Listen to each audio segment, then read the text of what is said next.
We're back in the Jags Connection with Tim Vakakes, head football coach at Spain Park with the Coach V show this week. How you doing today, Coach? Doing good, man. Just trying to stay dry. Hey, I want to talk quick about two games this week. Freshman and JV played. Both of them came away with some victories. Looked pretty sharp, but, you know, if you're a Spain Park fan, you got to feel good about some of the talent that's coming up behind this varsity group. Talk about them for a second. Yeah, we got a good group of ninth graders. Coach Spencer and that staff do a really good job of, of developing those guys. And, Nash Davis at quarterbacks got a chance to be a pretty good player. And there's a lot of skill on that team. But the thing about those ninth graders, they just play so daggum hard. They play hard, and they're used to winning. And when you're used to winning, you figure out ways to keep winning. And it's fun to watch those guys play. And JV, we had a real good night, beat Mountain Brook that other night. And Hudson Hibbard, JV quarterback, had a good night. You know, he threw the ball around a little bit. We had some guys make some plays down the field, and defense, got after it. So it's always fun to see, guys that put in just as much time and effort and work and blood, sweat, and tears as the guys that are playing on Friday nights. It's good to see them, get out there and, be successful on Monday nights. The ninth graders, I'll tell you this, the ninth graders are, we live 4 days a week, and it's nonstop, and they are getting a whole lot stronger. And it's fun to watch those guys lift because they see themselves getting stronger. And, we're maxing again, I think, 2 weeks. And I'm anxious to see how much their maxes go up because a lot of them have gone up a good bit. So it's fun to see those guys really get in the weight room and get invested in there. And it's going to be a good group. You must have known what my next question was going to be because that was one of the things I was going to tell you that we noticed calling the games is the size of that team, especially both the lines.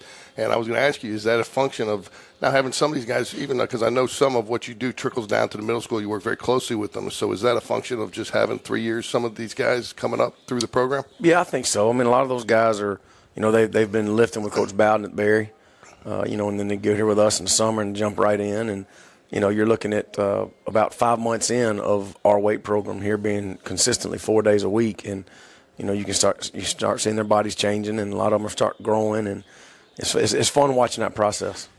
Ninth grade, you know what you're going to get from week to week for the most part. JV, not so much. That roster's kind of set on Sunday night based off of who played the previous Friday, who might play the next Friday.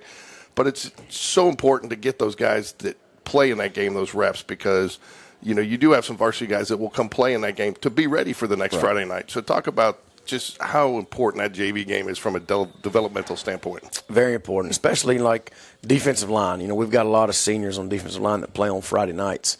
So there's a group of a handful of juniors that may not be getting a lot of reps on Fridays because we got a lot of seniors, but they need to play, And prime example of another kid is Mason McClure. Mason is he gets a lot of reps with the ones during the week, and he spot plays on Friday night. He's a 10th grader. He's a sophomore slot receiver.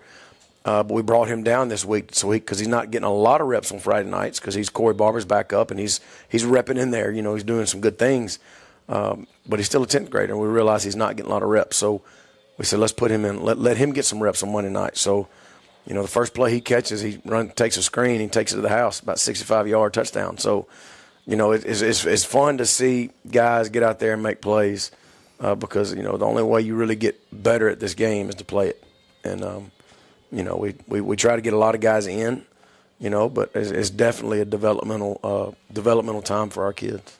Last time I want to talk about is Coach Keith Litton, who was with you for a number of years for varsity. You guys go way back. I think you even roomed together maybe in college. We did. He made a personal decision this year, which I totally applaud, to be able to spend some time with his son to go down and coach freshmen.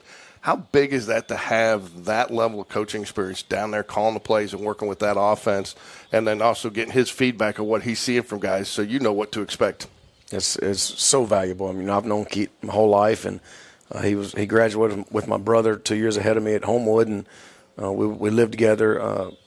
His last year at Auburn, we were roommates, and so I've known him a long time, and he's a really good guy. His dad was a coach, so he kind of grew up like I did. But having him, down with the freshmen with Coach Spencer and that staff, and he's doing a lot of the things that we do. He's calling it what we call it, and just having him down there with those guys, with Coach Smith and Bev and all those guys, it's very valuable to have him down there, and we appreciate him, and I'm glad he's still with us.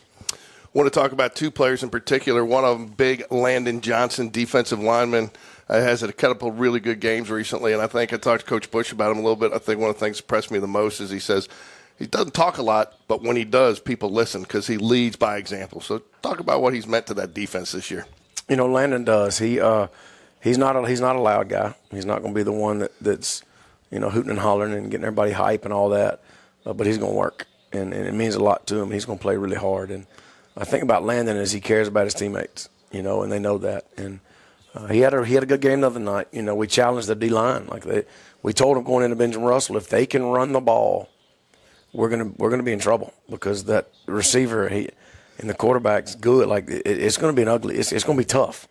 So we challenged the defensive line, and Landon really, he had a couple tackle for losses, and he clogged up the middle a few times, and he plays with a motor. He's a big guy, but he plays with a really high motor, and he's a very important part of our defense. Yeah, Coach Bush said people respect him because he leads by example, and almost when you see him doing what he does, it almost makes those guys want to elevate their game just by watching how he plays. It does. Anytime you have guys like him and Aiden Walker that other kids don't want to let down, that's important. When you have kids that their teammates don't want to let them down just because of how hard they work and what kind of person they are, that goes a long way, in terms of team chemistry.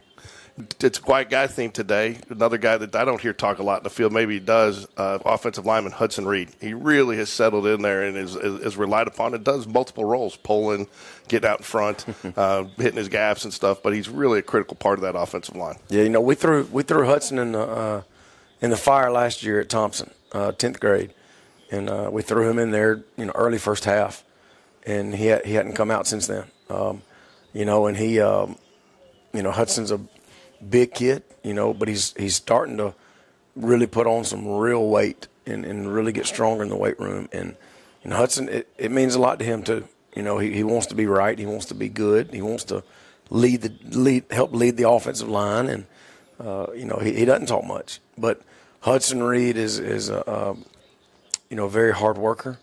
And he's important. Being a left tackle in our offense is a very important spot.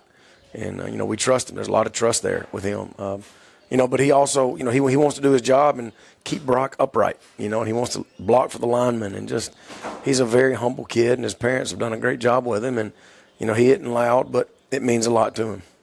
Yeah, I tell you, left tackle, you talk about tackles, but there is a little extra pressure there on that left side at any team that you play on because most of the time you got the quarterback's blind side, right? Big movie about that. So, no doubt. And that's a guy, though, that you want to take. He takes it seriously. And I understand he puts as much time into film as he does out on the field. He does. And, I don't know on the next level if he's a left tackle.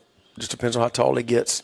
But he's a solid 6'5", and he's got long arms, so he's a prototypical high school left tackle, but he's got really good hips. He can bend, so we wouldn't be where we are without Hudson Reed at left tackle, that's for sure. You talk about challenging the defensive line. I'm assuming there's another challenge this week as you face 7A opponent 4-0 James Clemens, the Jets up in Huntsville, up in Madison County, actually. They average over 223 yards per game. So talk a little bit about that. First off, talk about the road trip. This is a trip that you wanted to take to teach these guys how to prepare for road trips because in our 6A region there is going to be some travel this year and the next couple of years. And so this game was by design. No doubt. And we we wanted to play 7A teams, but we also wanted to take our kids on trips. And because, in the playoffs you're going to have to get in charter buses and go take a trip. You're going to have to go eat a pregame meal at a restaurant. You're going to have to get back on the bus and go to the school. Have to have a walkthrough at the school. There's so many things that, that you have to prepare for. But at the end of all of that, you're playing a good opponent and in their house and on their turf, somewhere we've never been. And so that's kind of what we're trying to do. We're trying to prepare our kids for the future and playing a really good team on the road. So, there's a lot of moving parts to put this trip together, but that's what comes with it. If you want to make a run in the playoffs, that's part of it. Talk about their running game a little bit. They're led by sophomore MJ Gideon, averaging over 110 yards per game, and a little 1-2 punch there. Senior Cameron Berry, averaging just under 100 yards a game as a team, over 225 yards average per game rushing. They like to run the ball, but they will just sneak up on you and hit that pass when you're least expecting it. Yeah, they got some good receivers too, but their tackles are really big kids, and their left tackle he plays really hard. He's nasty. He is mean. The right tackle's huge. So their coaches do a really good job of scheming up their runs. They do a lot of wide zone, a lot of stretch. So, they're just trying to get in somebody's way and letting their backs pick a gap and go. So it's, then all of a sudden they'll do that and they'll play fake it and, have some type of route combination downfield or a boot. So it's going to be tough for our defense, to stop it. But we have to somehow limit the big plays, and we have to tackle well because they're gonna get out on the perimeter and they're gonna get out there quick. They try to out leverage you in formations and try to trick you in motion and shift, kind of like our offense. So it's going to be definitely be a challenge for our defense. But again, our D line's going to have to come out and play. Yeah, and to your point, they don't really have one receiver they key on. They got three receivers all averaging about the same month: senior A.J. Little, junior Alex Lively, and senior Ty Doughty. But again, so you really can't just key on one guy in the pass. You got to play a 11-man sideline to sideline defense against them, don't you? No doubt. And their tight end's a really big kid. So it's going to be tough. We're going to have to play and in their stadium and their fans, and it might be raining. I mean, who knows? So we're going to have to play well on defense. We're going to have to make tackles and hopefully win the line of scrimmage. And defensively, they're solid. They love to tackle, and they do. They're fundamentally sound on their tackles. They've got over 3 guys averaging over 8 tackles per game. And middle linebacker DJ Davis is the guy that leads that. He's kind of the one that makes that defense go, doesn't he? He does. I mean, they play really hard. They run a 3-3 stack, and they do a lot of things out of it. Their Rover's a big kid.